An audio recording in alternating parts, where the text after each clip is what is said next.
Last but not least, with the mid lane, Jensen had an absolute cracker of a game versus Legacy, beating up poor Tally, but we'll see what he has here up against Bolulu as we'll move ourselves into the draft and get the Orianna out of there. I guess I can't blame them. I like the Orianna ban. What Jensen is really, really good at is obliterating mid laners that are not at his level. If you're slightly worse than Jensen, you will not even make it past the laning phase. And on the pick like Orianna, he has demolished them.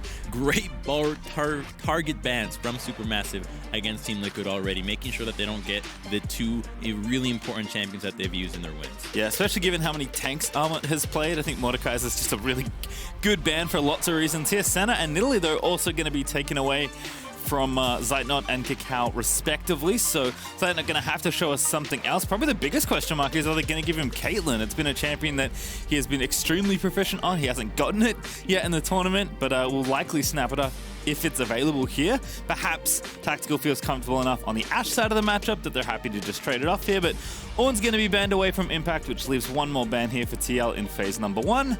And as the timer winds down, what selection are they going to go with? Maybe Shen. Shen is the one tank that's remaining here. You would love to see the Mordekaiser or the Ornn into it, but Armut has already had a good game on it. Lillia is available. I don't know if Team Liquid is going to contest for it. They're just going to take it. They're not going to give Broxah the opportunity to show us that he's improved on it. Yep, and maybe Graves here for Broxah just as a response. Get the jungle matchup lined up nice and early. Azir also a good champion for both these mid laners. Bolulu very proficient on that champion. Jensen also very good. So not wanting to line up another control mage or something like Twisted Fate against Azir, given how powerful he can be. And given Team Liquid's deliberate style, and especially with a pick like Twitch now being selected once again for Tactical, it does feel like the game is probably going to go slow, at least if you're on the Team Liquid side, and they are just going to go for it. This is the team that showed this lane to the world first. Certainly not the first team to use it, I imagine, but they're the ones that have been the most successful with it, and they are going to put their chips on the table with the Rakan and the Twitch here, as Wukong will be picked up here for Armut. What a different kind of draft. Everybody's just blinding their champions. So the Twitch and Rakan, knowing that if anything, Zeitnot's going to go towards the Ashe. No Senna is going to be allowed. So they've already played that matchup. They've known how it works. We've seen them win it before. So they're hoping that they're going to prioritize that pick.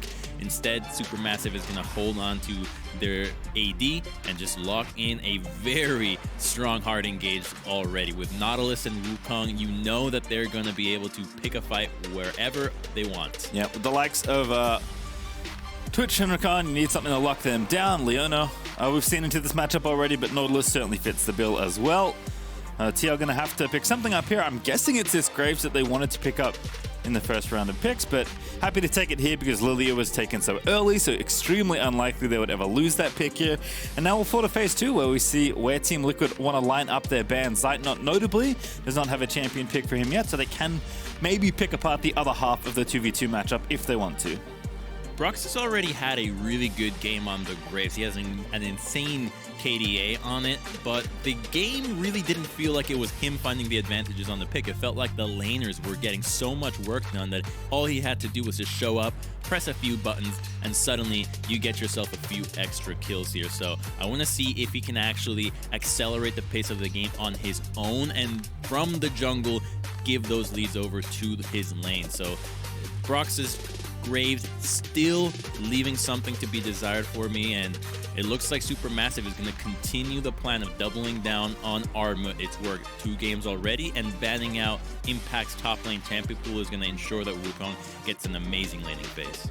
Yeah, so MF going to be the other side of the plan here for Team Liquid, as they're going to take out Lucian as well, something that we've seen in the mid lane, but of course can go just about anywhere and can still be played as a marksman in a 2v2 if you so desire. I also wonder what kind of pick they might be protecting here for Jensen, if they don't want to give Lucian over to Bolulu and clearly don't want to pick it themselves. With 2 ADs already, I don't think Lucian's where you want to be going for your mid laner, so that all lines up for me. I imagine it's going to be a mage here for Jensen, but I'll see what pick they want to take now. And of course, who they give counter pick to. Shen's open though, so Impact's going to take Shen. Yeah, that's what I figured was going to be the priority from the very beginning of this draft, but now you actually have the submarine combination with Tactical. Tactical has been super impressive on this roster here in the Rookie of the Year for Team Liquid, and now not only do you have the ability to give CoreJJ, just mobility out of nowhere, dashing to the invisible Twitch. Now you have the Shen that can come and surprise you, and against a pick like Jhin, you know they're gonna be looking to pick on Zeitnot here. So I'm really worried about this marksman. We've already seen that this heavy priority in the bottom lane from Team Liquid translates into picking on the marksmen that are currently in the meta, the ones that are not mobile. Ooh, this would be a nice one. We'll see if it gets locked in, but haven't seen the assassin for a bit. And it is going to be Akali for Bolulu. It's a sick deny pick as well, because you could have imagined that Jensen would love to play on Akali and having a Shen on his team, being able to jump in, use the Shen ultimate inside the Shroud and suddenly surprise your opponents that way. But it's a very hard matchup when you are the Akali trying to dive somebody that will also have a Shen ultimate protecting them. So really curious to see if Bolulu can deliver on this pick. It's one that we anticipated to be a really important champion at Worlds, and now we're gonna see who has the mechanical ability to actually deliver on it. All right, well, Sylas is the last pick here for Jensen. It's been picked a couple times. If I read that stat correctly and accurately, I believe it has not won though. So Sylas, we'll see if Jensen can put a W on the board for his team and his champion. As a reminder, if you go 4-0, given that it is a single round robin with 5 teams in the group, you go straight on to the main event of Worlds because no other team has beaten you very clearly. In order to do that, in order to go 4-0, you must beat every single team, and for both of the teams that are left in this group at 2-0, they will give themselves the opportunity to do exactly that and punch their ticket over to the World's main event. So very important game between these two teams, a very cool draft here as well. And as expected, Crumbs, it will come down to the play, because I think the teams have navigated this quite well in Champ Select. I think both teams got what they want here. They're going to go for the coach's fist bump. There it is. Now, what I'm really curious about from Team Liquid side is how well can Jensen play this Sylas into the Akali matchup, because there's quite a few ultimates that could be really exciting. You have the Lillia ultimate, which could be incredibly devastating in a team fight, especially if you can buy enough time for your Twitch or your Shen to set up. And you also have things like the Wukong ultimate and the Nautilus. So there's a lot that Jensen can do here. And on the side of SuperMassive, I'm more curious than anything to see how they stack against Team Liquid in the laning phase. We know that Team Liquid has world-class players. They can lane just fine. They can get advantages that way. That's what allows them to play a more reserved style, because you know they're going to be getting these advantages regardless. Well, how well does SuperMassive do against that? Can they actually pressure Team Liquid before they start grouping and force them to think about making decisions before they feel ready to? The other thing, Crumbs, we get to do one of my favorite things, is figure out how interactions we haven't seen before work. And my one for this game is going to be what happens when Sylas steals Lillia ulti. I imagine his abilities turn into spells that can proc the ultimate, because it would be very tricky for Sylas to use the ultimate regardless, otherwise, but I don't know. And I guess we'll find out if Jensen ever steals it, because Sylas is a pick that rewards you for understanding every ultimate in the game. Jensen clearly has a very deep amount of knowledge about the game, and I'm curious to see how he navigates this Akali, which, if Bolulu gets out of control, and this is a man that is not afraid to make the plays, SuperMassive certainly could overwhelm the stoic, stone-faced Team Liquid. So we just saw that the refs were showing a little card there to the players. For those that don't know, they're showing a card that just asks if you have actually checked everything that you needed to check. Your settings, your comfort, your water. Are you all ready? And the player's just not, yep, I've already done it. I'm ready to play. Let's just get into it. So trying to make sure that there are no interruptions inside the game. It's the preparation that matters. Certainly is, and these two teams will have watched the games that have been played by these two already very closely, I imagine. So we'll see if their prep works out on the Rift, because it is the battle to stay undefeated in Group A here in the World's Playing, Crumbs. And again, put yourself one win away from qualifying to the main event for Worlds. So a lot on the line. Again, neither of these teams will be out of contention. In fact, I believe they're guaranteed a tiebreaker for first at a minimum if they win here. But of course, you want to do one better than that, as we're going to get ourselves onto Summoner's Rift. Fighting for that very beautiful cup there. Look at the arrows. That's the early game invade plan there. But it's just going to be sitting in the brushes, and you can expect that there's going to be quite a bit of action in the solo lanes here because you've got melee versus melee on both top and mid, which usually results in heavy trading. You've got plenty of sustain from both sides, and they're going to want to just go in each other's faces. So I want to see what the jungler's pathing ends up being because they can turn the tides of these matchups, and as they're not able to farm from a distance that safely, you get ahead on these matchups, and suddenly you can continue to get ahead because if you get the Shen snowballed, we've already seen what Armut can do on it, and this is the second time on Wukong, who's also been able to not only find kills in the laning phase, but then team fight quite well. I think the other thing is when you have, these melee matchups in the solo lanes, not necessarily as easy to get the lane pushing the way you want it to, which might actually be a big deal for either of these junglers. They're both pretty farm heavy, both pretty invade heavy as well, and generally when you want to do an invade as a jungler, you need your lanes to be pushing. So very curious to see how the dynamic of the top side of the map plays out in this early game, but the Mega Leash from Armut is on for KaKAO, who's going to be flying through the jungle on this Lillia. Broxah all by his lonesome though is going to stay nice and healthy as Graves is wont to do, and they are starting on the opposite sides of the map, so we'll see how this early jungle clear happens as KaKAO right now going to go ahead and clear his blue side. Mega Leash indeed. It is fairly surprising to see that the Wukong committed so much to helping out the Lillia, so going to allow KaKAO to start to get ahead of the Graves, knowing that the Graves did not get a leash as the bottom laner and the top laner were already in the laning phase. But Armut's just going to have to take some early rough trades, heal up with his D shield, wait for the wave to crash, and then hope that Lillia can eventually path back to the top side and return the favor of the leash with a gank. This is one of the things, though, that's really great to watch when Impact plays. He's so good at the champions he knows very well. Shen is certainly one of those champions, and he kind of gets the maximum out of a lot of little trades in early games. And I just like this lead right now, potentially harassing Armut at his wave. He's already built up a wave of CS lead. Granted, that will shrink as Armut last hits some minions under his tower, but that help that Armut gave to KaKAO is going to have to be paid back at some point in this game because he did have to sacrifice something early on in the lane in order to get KaKAO flying down to the red side of his jungle already. So much about top is about getting to the wave first and starting to hit those levels before your opponent, potentially going for a trade that simultaneously gets you levels and gets you an all-in. You're going to look for Akali here. One's a bit different. You'll have to flash. I like the pressure. Broxah just mixing in a quick poke mid. Just forces Bolulu's flash, and then he's going to have to play way back on this wave now. As it is going to push in towards him at least, but Jensen's going to do what he can to keep the minion wave up and try and deny off a couple of CS. KaKAO, though, is going to take this opportunity to take a Scuttle Crab because that's what every jungler loves.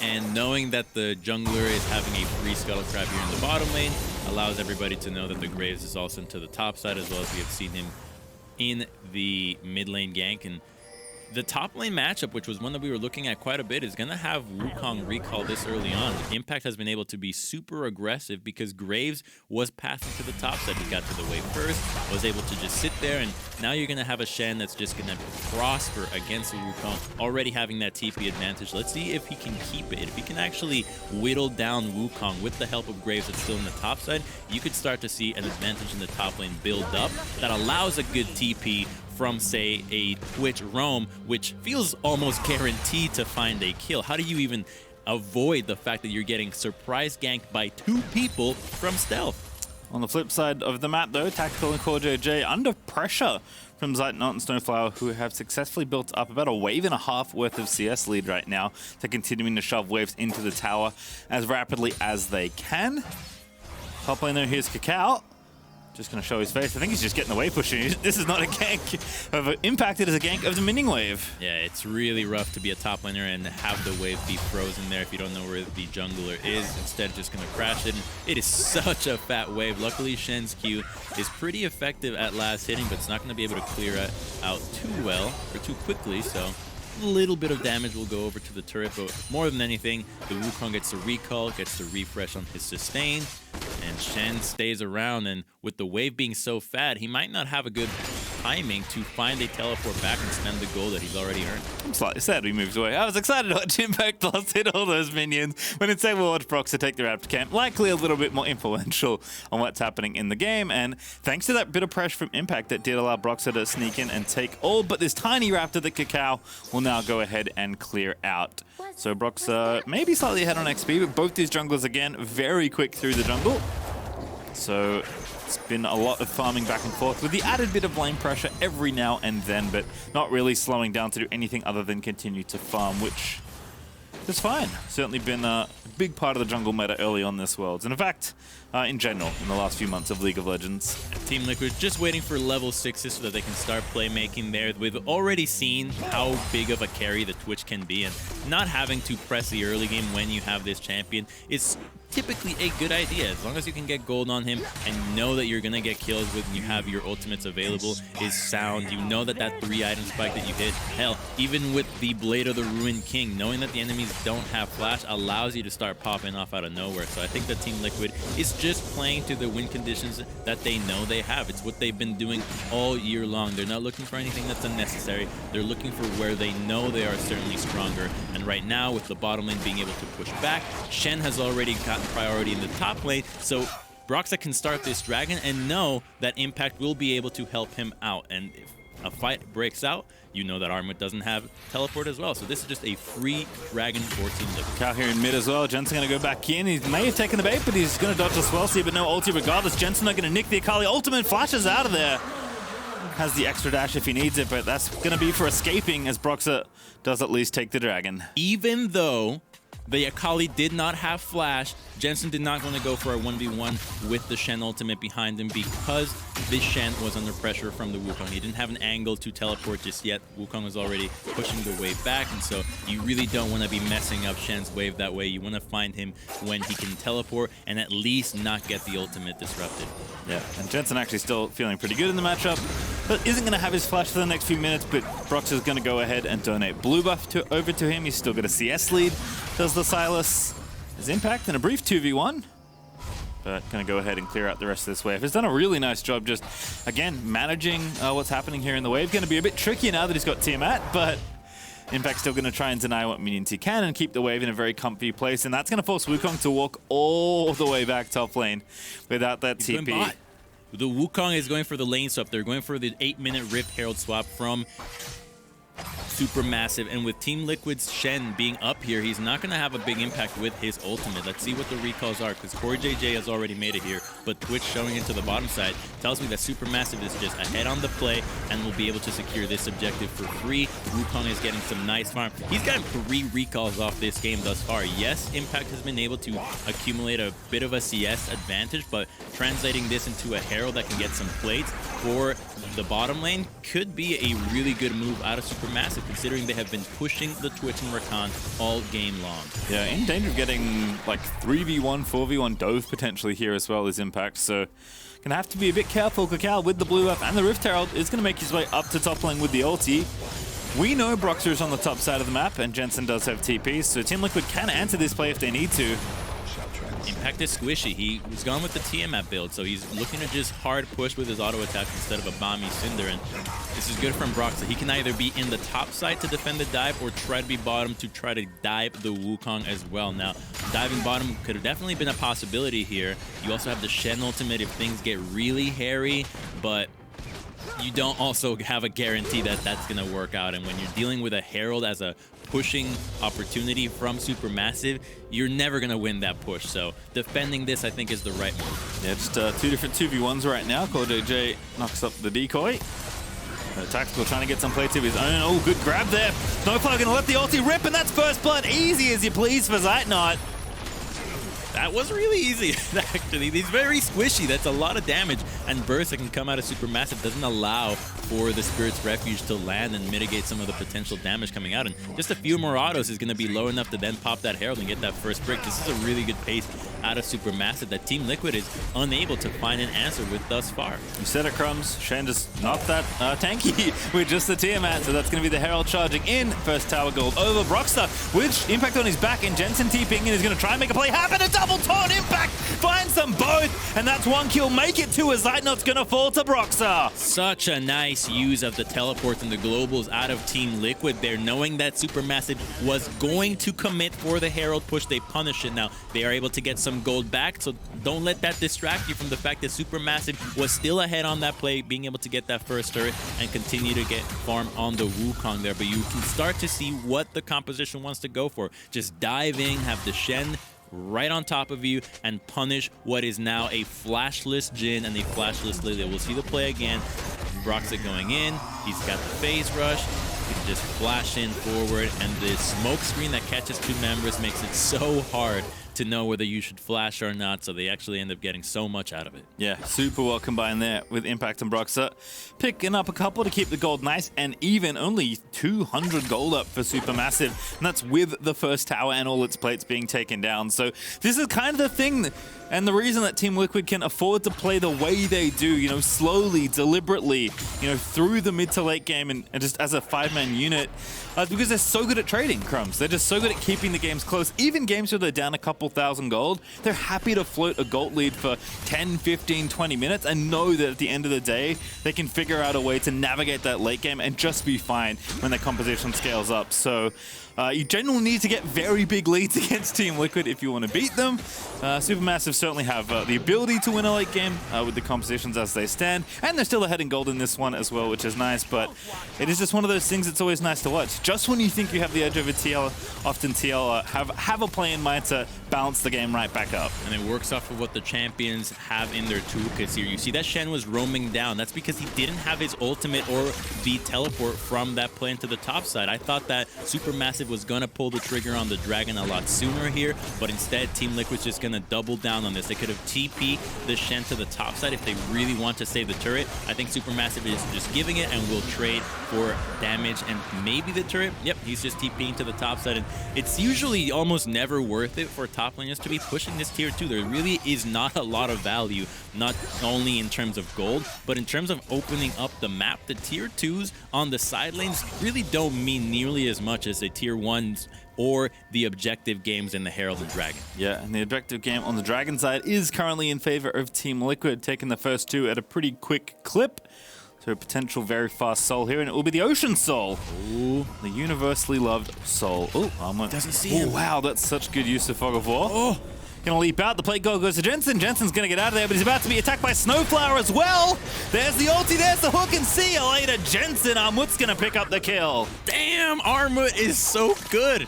Like, that's something that a jungler usually knows about what the Fog of War, what the vision actually allows you to do, but just creeping up onto Jensen. And I wonder what Jensen was thinking being extended in that position. There was nobody to follow up. You look at the minimap, Twitch is in the lane, Broxah is just making it back, and same thing with CoreJJ. So it was a misposition out of the Sylas that Wukong sniffs out, creepily walks behind them, waits for the rest of the team to be ready in position, and then he just goes down. Yeah, it's pretty cool. Just feels a bit greedy. Yeah, okay. Yeah, it's in vision, right? The turret sees you recalling there. Nobody's ready to back you up, so it's a good answer from SuperMassive. Well, Bolulu didn't get an assist. That's the good news there on that play, but very well played from SuperMassive to find the pick off in mid lane. As we return, though, CoreJJ is about to get hooked, but definitely dodges out of the way with the W.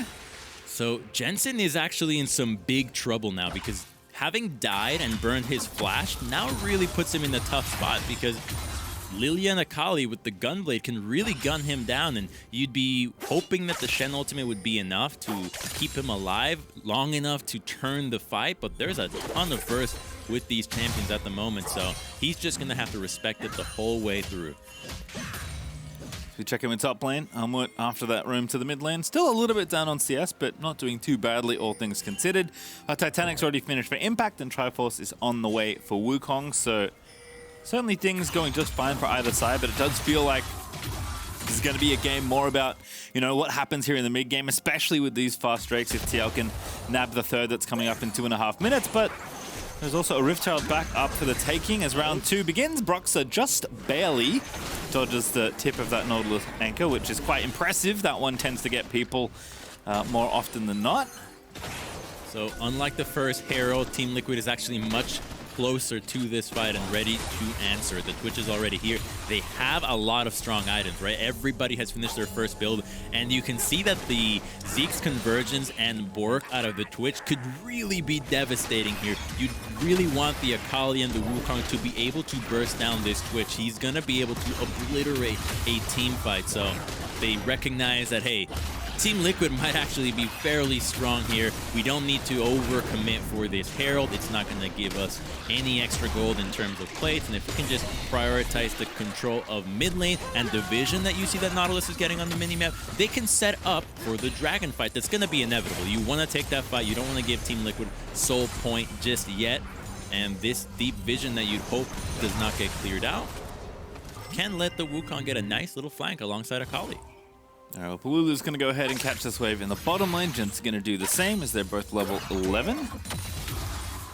With a minute and 10 out from this next dragon, it is time to go set up for the objective. See plenty of control wards on either side as we have a look at the total gold. KaKAO actually topping the charts today from the jungle position. Yeah, the Lillia just doing a very good job in farming, and especially the plate collection. I think it was that play in the top side where she was able to just lane and cash in so much. Usually, when you have these power farming junglers, what ends up being the difference is who gets to show up to a lane for a little bit, get a little bit of extra XP, some plates, maybe some minions, and suddenly you're now just skyrocketing past your opponent in terms of gold. All right, well, that Rift Herald also glowing purple in Broxah's hands, so perhaps it's time for the old drop it mid and run to the dragon maneuver that we've seen quite a number of teams utilize already this Worlds. Tactical also lying in camouflage here in the mid lane, hoping to set up CoreJJ perhaps. So in the top lane, Shen has continuous push against the Wukong here. His Hydra's giving him so much power in pushing, and it's going to allow him to have the ability to teleport or use the ultimate, whatever he wants, whereas the Wukong will probably miss out on some CS if he goes for that. So I think that Team Liquid feels fairly confident about taking this fight. They just want to make sure that the setup is right, that the Shen can have the ultimate and have it actually go through. They're going to get some vision down here, clearing out these control wards. It looks like Team Liquid still have plenty. They're going in. There's a submarine as well. CoreJJ going to dive in, but it's SnowFlower that's caught up in the crossfire. Tactical going to gun him down as a result, and Team Liquid have themselves a nice fancy 5v4. Ooh, okay, SuperMassive is positioned if they want to take another 4v5, but it seems really risky to go for them. They should just go for the Herald and for the Dragon, and that's the power of the Shen, being able to surprise you with the team fight alongside the Twitch. They had no idea this was coming. SnowFlower had flash, but it didn't matter. He was going to go down anyways. They can now start this. SuperMassive can take this fight. We've seen already teams take 4v5s in insane situations around the Dragon Pit. There's no Rakan ultimate, so Akali can find an angle. Yeah, Bolulu looking to surprise somebody. The Dragon getting low. Who's going to grab it? The smite goes down. It is Broxah that nails it. And now Bolulu maybe going to go down. He flashes over the wall. Jensen going to find him with his own ultimate. And that insult to injury as he slays the mid laner of SuperMassive. That didn't look like an attempt at a 4v5. That just looked like Akali wanted some kills. She went in with the Jhin ultimate, hoping that something was going to happen there. But there's just so much CC on the side of Team Liquid. They did not let her catch a break and end up flashing after her, so she just lost quite a bit and nothing to show from the side of SuperMassive. Team Liquid just holding strong to what their win conditions are, playing around the Shen ultimate, using the Twitch invisibility to surprise a member. You know you have one pick, you can now take a fight knowing that you have an advantage, and this is just methodical pastry. Yes, the gold and kills are low, but Team Liquid is doing exactly what they are meant to do. Yeah, and again, Bolulu's just trying to get a kill. He can't kill this dragon. Look at how much CC. It just knocked up, taunted, CC non-stop, and then flash at the very end to get executed with his own ultimate. Nice play there for Jensen. Does have to commit the flash, as you said, but perfectly fine situation for Team Liquid. They grab the dragon. Impact gives the thumbs down to the minion wave. Maybe not clearing it fast enough. Needs to sharpen that Titanic Hydra. But this is, you know, this is certainly the wheelhouse of Team Liquid. So much poise from this team. But this is getting scary. Even though the scoreboard numbers are a little bit low, the gold lead isn't insurmountable by any means. It's up, what, maybe 2k for Team Liquid right now. But those 3 dragons, the way they've set up for these objectives, how quickly they can snowball for this soul, how much control Impact has over the side lanes, how many ways Team Liquid have to start some sort of engagement, whether it's Rakan or Twitch setting someone up or Jensen stealing an engagement ulti. Even though the game right now is close, it feels like Team Liquid are just waiting 3 minutes for this dragon to spawn and can grow this snowball very quickly. in the next, 3 to 5 minutes. And what's really surprised me here, Pastry, I think goes back to the draft. The fact that Team Liquid was able to get away with the Shen. I think Shen has been such a staple for Impact for years, longer than Mordekaiser or Ornn has been. And normally I was, okay, you don't need to ban it, but when you see that the Twitch is locked in, you have to keep in mind that this is an insane combo. This is really difficult to deal with, and they're letting Team Liquid get away with it. Impact is having a fine showing with the Stand United, and if Tactical can have games on Twitch like the first that we've seen and this one already, this is starting to be a combo that Team Liquid already feels bold enough to blind pick and clearly capable to carry with it. Yeah, it's one thing to pick it, it's another thing to know how to execute with it, and certainly Team Liquid, this is the kind of thing that suits the style they have perfected really over their time as a team, and a winner of back-to-back LCS championships. But even with Tactical being new to this roster, he is certainly slotted in to a pretty star-studded role if this is how the world's metagame is shaking out early on. A lot of pressure on this rookie to perform on this pick, but he's continuing to do so here in this game, even though Zeitnot keeping the farm and the items close. We'll see if Jhin can start unleashing his own bullets the next time a fight rolls around, because we're going to have one, Crumbs, in a minute and 37 seconds. We will have a fight, but if Team Liquid has shown us something, is that they don't want it fair. They're going to go on do it again. Blade of the Ruined King into Shen on top of the 80 carry. See you later, SnowFlower. You're now in trouble. There's the ulti out of Rakan, going to get chummed up as Impact will take him down, and straight to Baron they go, Crumbs. On cooldown, they see the ultimates. They know that there's members that are immobile, without flash, without Swifty. So easy. Now KaKAO might have an opportunity to steal. His flash is about to come up so he can go in here, but this looks impossible, Pastry. I think Team Liquid's about to get it, but they're going to turn. Yeah, KaKAO's just going to get peeled away. They're going to slay him. Broxah able to take him down so easily as Armut spinning around in the back of the team fight, trying to make something of this situation. But there is nothing left but to watch the Baron die and go over to Team Liquid. Surgical precision out of Team Liquid, just knowing how they were going to play the fight. That was pre-calculated, that they were going to turn on the fight. They did not hesitate to look for the Lillia, just turning on her. Now they have a giant gold lead. They've got a Baron that's going to easily transition into the Dragon. We're going to take a look at the submarine play again. Poor little Jhin. He's got no flash, walking up into the minion wave. Should have just let it crash, should have let it come to you, but you just don't expect that 5 members are going to come out of nowhere. Already we're starting to see Team Liquid develop some strategies for Worlds that other teams are not having answers to, let alone play themselves. Yeah, I like how we highlighted how good Impact Shen is, and Team Liquid have just found a way to make Impact Shen even more impactful. Oh, right. Good hook there. On the Broxah they go. That's a very critical pick if they can get it, but he's not dead just yet. Bolulu diving in there, trying to find the pick off at the Jhin ulti. He's going to try and catch a straggler. Tactical in trouble. Double sleeping coming. KaKAO's going to set it all up. The hook is there. Make it 2 quick ones there for SuperMassive. Streets 112 all over Worlds as Jensen is able to find one back. Perhaps there is still on the ulti. Impact is trying to get in there. Does flash through. Perfect execution as that indeed is Jensen. Dives through, takes down Zeitnot, takes down Bolulu, and Team Liquid will not be stopped. They're so strong. They don't care that you lost to Twitch and he wasn't able to get the ultimate off. They have so much gold on the rest of the members. They can still turn towards this Dragon. SuperMassive is not going to be able to 2v2 this one. The Sylas is way too powerful, but Team Liquid's going to think, okay, maybe they want to take the fight. We'll wait. We'll camp it out. Let's see if the Lillia face checks a little lamb. Will she sniff it out? Just takes her time dancing and prancing, but it will be safe. I don't think it matters. Impact's up in 10 seconds. He's got ulti. I think they can just play the 2v2 for now and then have Impact come in. Armut's going to go for it. They have to kill this jungle. Broxah is low, getting spun on. He does get shut down. Perhaps I take it back. SuperMassive are going to take this Dragon away unless Jensen can do something heroic. No, it's not. It's KaKAO that gets it, but they will get a kill. But they're trouble. They're actually going to get 2, perhaps. Yes, as KaKAO will fall to Tactical. So Team Liquid will be denied the soul, but not the kills that come with it. Team Liquid split up at the Dragon. They were not together. They did not expect that SuperMassive was gonna contest because they did not see the Lillia come through. They didn't anticipate that the Wukong was going to TP and commit to that. And by the time they saw the fight, the Dragon, the Ocean Soul, was gonna be able to slow down those auto attacks. So Graves was never able to group up with the Sylas, and so he gets taken down in the pit. Luckily, SuperMassive stalls out on that Dragon.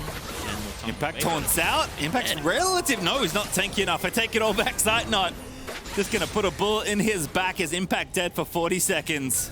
SuperMassive still got life in them, and a lot of these plays have come off the back of SnowFlower. That one against the Baron, just chilling in that pixel brush, waiting for Team Liquid to face check, knowing what their move was going to be, just getting there a little bit earlier. If they can continue to have that foresight to what Team Liquid's moves are beyond the Shen ultimate, then I think they can find teamfight after teamfight as long as Wukong and Nautilus are there together. These two have enough crowd control that you can hopefully burst down Team Liquid before the Shen Stand United comes through. Yeah, I mean, Jensen's got 3 items, though. Tactical's working on his 3rd. I mean, Team Liquid are up 5,000 gold off of all of that. Like, they got the Baron, they got a bunch of kills. SuperMassive have certainly delayed the game in a very necessary way, because this lead could have been so much more if Team Liquid picked up the soul and actually executed on the snowball they were looking for. But SuperMassive still having that fight. They need to crack this mid outer because there's no room to maneuver at all. We've seen, like, this be the scene of the crime for Tactical, submarining in alongside Shen for so many of the plays in this game.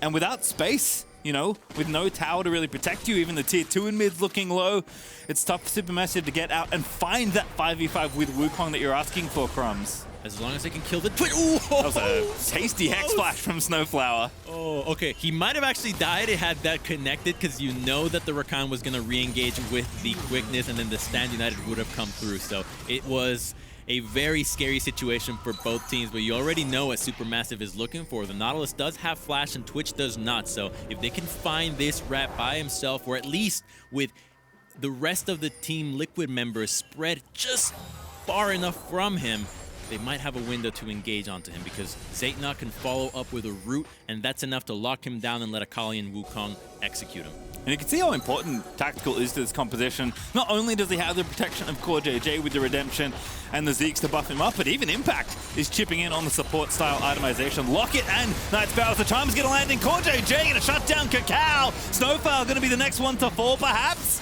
as they will take down the tower. Here's Nautilus ulti out of Jensen. That's going to be a decent chunk of damage. Jensen dominating as Armut's going to spin into the team. But now Bolulu over the top. Good stasis there, and he's so low already. That exhaust could not have come sooner for CoreJJ, as Tactical is now on a killing spree. And Team Liquid don't need the Baron. They're just going to crack through the top side. They've had enough. That was so decisive out of CoreJJ, coming in through out of vision, immediately engaging onto the unsuspecting Lillia. She just gets burst right away. They get an inhibitor, and this top inhibitor is going to be really important for the Baron coming up in 30 seconds. Team Liquid can just reset and go for this once the play has been finished. All right, well, Team Liquid reset, going to go spend the gold they just earned. As CoreJJ, as he often does for Team Liquid, is going to take matters firmly into his own hands there on the Rakan. As we watch this one again, just instantly in. Oh, so sick. Gets 2 members right away, and then at this point on, you'd hope that SuperMassive is not thinking about re-engaging. They have no business trying to then walk into a 3v5, but they still take this fight and just give up more members, burn more summoners. Just not worth it. This play was clearly won by Team Liquid from CoreJJ's engage, and we're starting to really see that Rakan has been such a high priority pick for so many teams. The little damage buffs turned out to make him one of the top supports here at Play-ins thus far. And I wonder how many times Tactical has been past the halfway point in the 15 to 30 minute mark this game. I feel like I always see him camouflaged in mid lane, just hoping to set Impact up for another play. And the next one at this point will end the game. 27 seconds until Team Liquid get another shot at the Ocean Soul. Baron is back up. If TL just want to maybe trade, give a second Drake over to SuperMassive and storm the base from there. And not to mention, there are super minions streaming into SuperMassive's base on the absolute worst side of the map if they want to contest for this soul, which they need to do to keep themselves in this game. And they need to find a way to kill Twitch, but Tactical has done a phenomenal job with the itemization already. The 3-item damage spike that you love to see, but then he already has the Null Magic Mantle and the Stopwatch, so even trying to execute him is going to be nearly impossible from SuperMassive, guaranteeing the Twitch to pop off. The stealth is through. Oh, CoreJJ again. He's going to find the 3-man charm. And there's Jensen on top of Zeitnot. He's dead already as Armut is trying to spin to the rest of the team. A second spin is going to happen, but Team Liquid, I think they've peeled enough. No, Tactical, he is going to go down. But do Team Liquid have the damage to finish off the fight? Indeed they do. Broxah and Jensen wreaking havoc through SuperMassive as SnowFlower is going to fall to complete the ace and the game for Team Liquid. They don't need the Ocean Soul. They have the Nexus pastry, and Team Liquid very cleanly proving to be the #1 team in Group A. And certainly looking like it here. One win away now from getting straight into the main event of Worlds as they take down SuperMassive to keep themselves undefeated here in the Worlds 2020 play-in. Smiles all around. Really cool stuff out of them, showing us that the submarine combination is still alive and well here at Worlds. And CoreJJ is the LCS MVP for a reason, I guess. It felt like, you know, they had that stumble around that fourth dragon, that what would have been the Ocean Soul for them. And CoreJJ decided, you know what, I don't want to wait for another Baron. I just want to end this game. And it did, as Team Liquid really ramped up in that mid game. And that's the style of play we've known from them. You know, very patient. One so quick they forgot to bow. Apparently, Impact, be careful. There we go. It's hard to remember they're not on a very high stage and they're just on screens. Are they though? No, they're on a very high ceiling in Shanghai. Exactly. Playing in a fancy skyscraper. It's like a scene out of some action movie there, as fist bumps will be exchanged. SuperMassive, as we said, certainly not out of contention by any means. Ending 3-1 here would still be good for their chances. But Team Liquid are going to give themselves what they wanted, Crumbs.